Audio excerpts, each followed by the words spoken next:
Assalamualaikum warahmatullahi wabarakatuh. Kami dari kelompok 6 akan menjelaskan mengenai analisis keuangan negara. Anggota kelompok kami yaitu yang pertama, Mutiara Nurkolisna dengan akhiran NIM 111. Yang kedua, Lisa Novitasari dengan akhiran NIM 117. Yang ketiga, Diki Ferdiansyah dengan akhiran NIM 124. Dan yang terakhir, Selvi Nur Aziza dengan akhiran NIM 145.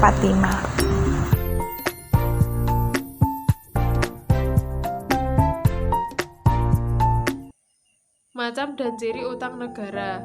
Utang negara dibedakan menjadi dua, disebut dengan reproductive debt dan debt-weight debt. Reproductive debt adalah utang yang dijamin atau didekking seluruhnya dengan kekayaan negara yang berutang atas dasar nilai yang sama besarnya. Pembayaran bunga dan cicilan pokok biasanya diambil dari pendapatan yang berasal dari kekayaan negara atau hasil usaha negara peminjam. Biasanya dibayarkan paling lama sepanjang umur dari barang-barang atau kekayaan yang dipakai sebagai jaminan. Sedangkan debt-weight debt adalah utang yang tanpa disertai dengan jaminan kekayaan. Pembayaran bunga dan cicilan harus diambilkan dari sumber penerimaan negara yang lain. Pada umumnya berasal dari pajak. Lamanya masa utang, tidak ada ketentuan dan tidak ada kekayaan yang dikaitkan.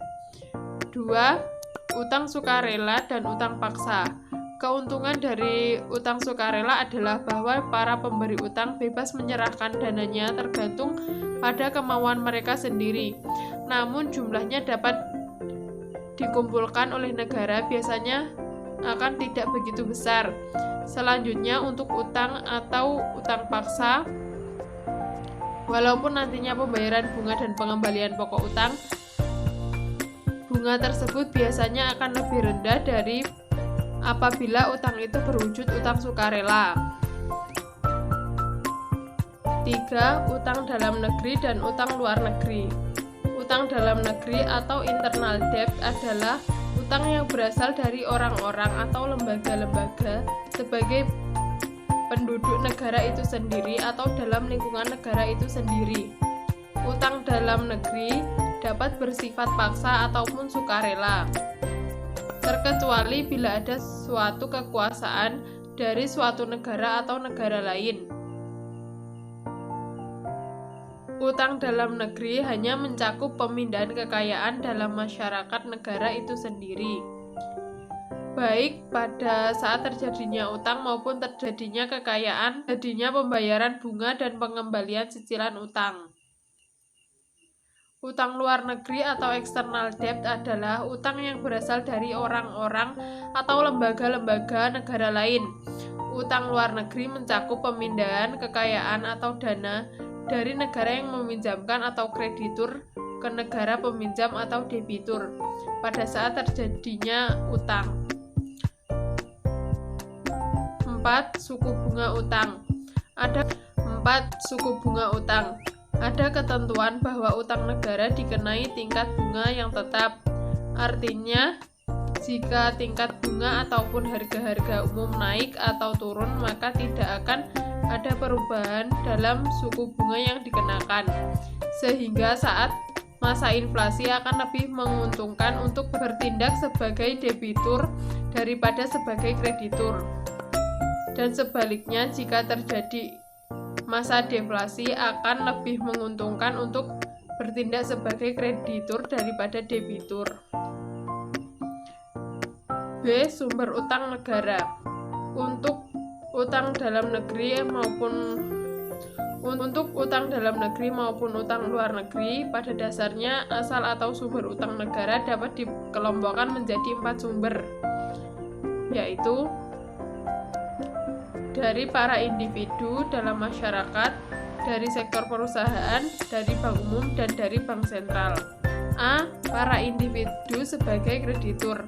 Pemberian utang oleh para individu diantaranya dengan cara pembelian obligasi negara. Ini dapat mempengaruhi pola konsumsi dan pola tabungan para individu yang bersangkutan. Pada umumnya, orang tidak akan mengurangi konsumsi sekedar untuk membeli obligasi negara, tetapi mereka akan mengurangi tabungan mereka untuk membeli obligasi. B. Lembaga keuangan bukan bank sebagai kreditur. Negara dapat menjual surat obligasi negara dengan perusahaan, asuransi, dan sebagainya yang bukan bank. Pembelian obligasi oleh perusahaan dilakukan dengan menggunakan dana yang Selanjutnya, subbab C, yaitu beban dari utang negara. Mengenai beban dari utang negara, pembicaraannya dihubungkan dengan utang-utang luar negeri dan utang-utang dalam negeri. 1. Utang luar negeri. Beban utang dapat dibedakan menjadi beban utang dalam arti uang dan beban utang dalam arti real.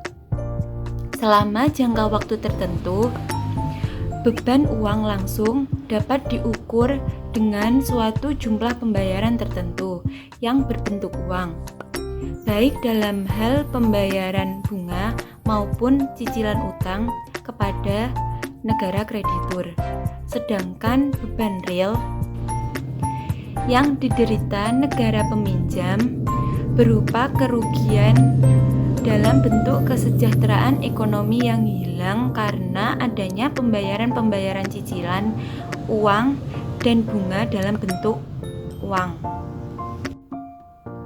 B. Utang dalam negeri.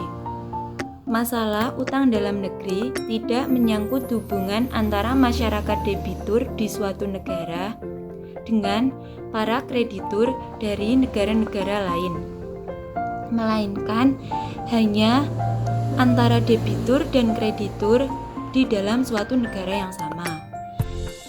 Oleh karena itu, apapun yang terjadi dalam hubungannya dengan utang dalam negeri hanya berupa pemindahan dana atau kekayaan dalam masyarakat di suatu negara. Utang dalam negeri juga menimbulkan beban-beban tidak langsung kepada masyarakat melalui perpajakan yang selanjutnya akan mempengaruhi produksi dan konsumsi masyarakat terkait kemauan dan kemampuan masyarakat untuk bekerja, menabung, dan berinvestasi. Selanjutnya ada utang luar negeri untuk pembangunan ekonomi.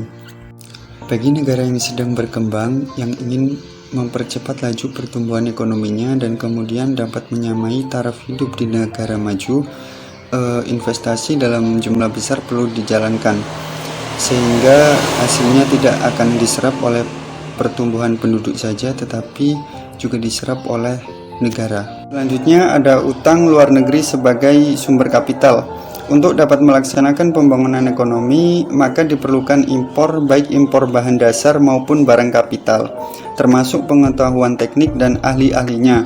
Agar negara dapat mengimpor barang tersebut, negara membutuhkan devisa yang cukup banyak, di mana negara harus berhutang.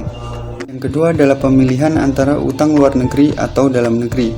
Masalah pemilihan utang negara, mana yang lebih baik untuk ditempuh tersebut, memerlukan beberapa pertimbangan yang berhubungan dengan sifat-sifat utang itu sendiri, seperti yang sudah disebutkan di awal, itu pada masa penerimaan utang, pada masa pembayaran utang kembali, kapasitas meningkatkan pendapatan nasional dan tersedianya dana dari utang dalam negeri.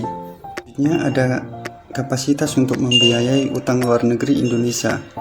Sebenarnya pelunasan utang luar negeri itu dapat dicapai melalui penerimaan pajak, tetapi karena rendahnya tingkat pendapatan di negara-negara sedang berkembang seperti Indonesia, penerimaan pajak sangat tidak cukup untuk menutup pengeluaran negara. Selanjutnya ada meringankan beban utang. Beberapa negara pada tahun 1970 semakin jelek, ditambah masalah urusan kekacauan dalam negeri, penurunan ekspor barang, dan lain sebagainya. Dan biasanya peringanan beban utang ini diperpanjang untuk periode 12-18 bulan, memerlukan bantuan untuk meringankan beban utang masing-masing. Beberapa negara terpaksa merundingkan kembali mengenai utang mereka, sebab negara-negara ini umumnya mengalami neraca pembayaran internasional yang semakin jelek, ditambah masalah urusan kekacauan dalam negeri, penurunan ekspor barang, dan lain sebagainya. Dan biasanya peringanan beban utang ini diperpanjang untuk periode 12-18 bulan dengan syarat negara debitur harus menerapkan program stabilisasi yang disetujui oleh Dana Moneter Internasional atau IMF. Posisi utang luar negeri Indonesia. 1. Perkembangan utang negara Indonesia. Sampai tahun 2010, jumlah utang negara atau utang pemerintah mencapai 185,3 miliar atau dengan kurs 9.000 per US dollar sama dengan 1.967,70 triliun dengan jumlah penduduk Indonesia 237.596 juta jiwa pada tahun 2010. Jika dihitung sejak tahun 1970 dengan jumlah utang negara pada saat itu mencapai 2,77 miliar, maka utang negara selama 40 tahun terakhir bertambah 6.589,53%. Utang negara tersebut terdiri atas utang luar negeri dan utang dalam negeri. 2. Utang luar negeri negara anggota ASEAN. Besar utang luar negeri di negara-negara ASEAN pada tahun 1970 dan 1979. Di antara negara-negara ASEAN, Indonesia merupakan negara yang punya utang terbesar baik pada tahun 1970 maupun tahun 1979, masing-masing sebesar 2.443 juta dan 13.326 juta, sedangkan negara yang mempunyai utang luar negeri terkecil adalah Singapura. Untuk mengetahui beban utang luar negeri pada saat itu, pembayaran cicilan dan bunga. Selanjutnya adalah review jurnal. Judul jurnal yang kami ambil adalah analisis kebijakan pengelolaan utang negara, di mana hasil penelitiannya yaitu manajemen utang pemerintah dan permasalahan utang merupakan bagian dari kebijakan fiskal yang menjadi bagian dari kebijakan pengelolaan ekonomi secara keseluruhan. Utang diharapkan dapat menjadi faktor leverage atau pembangkit bagi perekonomian nasional. Dengan kata lain, kebijakan utang adalah kebijakan yang secara sadar memang diadakan dalam rangka mencapai tujuan pengelolaan ekonomi. Sekian penjelasan dari kelompok 6. Terima kasih. Wassalamualaikum warahmatullahi wabarakatuh.